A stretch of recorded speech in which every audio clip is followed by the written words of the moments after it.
مکہ کا منظر جہاں لوگ اپنے بتوں کی پوجا کرتے تھے اور انصاف نام کی چیز ناپید تھی، یہ دنیا ایک تبدیلی کی شدت سے طلبگار تھی اور اللہ نے اپنے پیارے نبی صلی اللہ علیہ وسلم کو منتخب کیا۔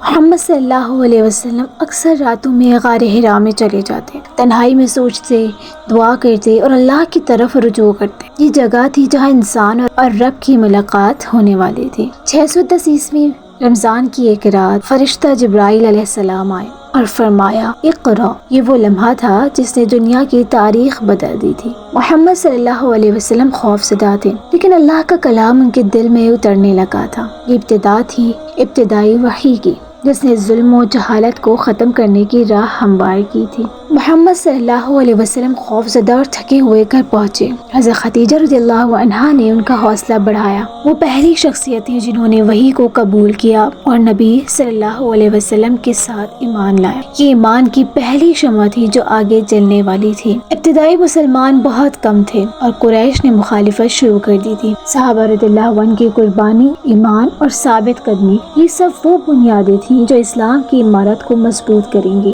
ہر دن ایک چیلنج، ہر پیغام ایک خطرہ۔ محمد صلی اللہ علیہ وسلم نے حق کا درس دیا، مگر قریش نے طنز اور دھمکیوں سے جواب دیا۔ یہ دور تھا صبر، حکمت اور ایمان کا امتحان کا۔ محمد صلی اللہ علیہ وسلم صرف مذہب نہیں لا رہے تھے، وہ معاشرتی انصاف، برابری اور اخلاق کی تعلیم دے رہے تھے۔ یہ وہ پیغام تھا جو آنے والے صدیوں میں دنیا بدل دے گا۔ اسی وقت اللہ نے ہجرت کے لیے راستے ہموار کیے۔ مدینہ میں ایک نئی امت انتظار کر رہی تھی۔ یہ وہ آغاز تھا جو اسلام کو مضبوط کرے گا اور ظلم کے اندھیروں کو ختم کرے گا۔ یہ وہ داستان ہے جس نے انسانیت کے نقشے کو بدلنے کی بنیاد رکھی۔ یہ وحی، یہ صبر، یہ ایمان، یہی روشنی تھی جو آنے والی صدیوں میں دنیا کو روشن کرے گی۔ اگر آپ چاہتے ہیں کہ ہم اگلے ایپیسوڈ میں دیکھیں کہ ہجرت کیسی ہوئی اور مدنی امہ کی بنیاد پڑی، تو ویڈیو کو لائک شیئر لازمی کریں، چینل کو سبسکرائب کریں، and stay connected with us.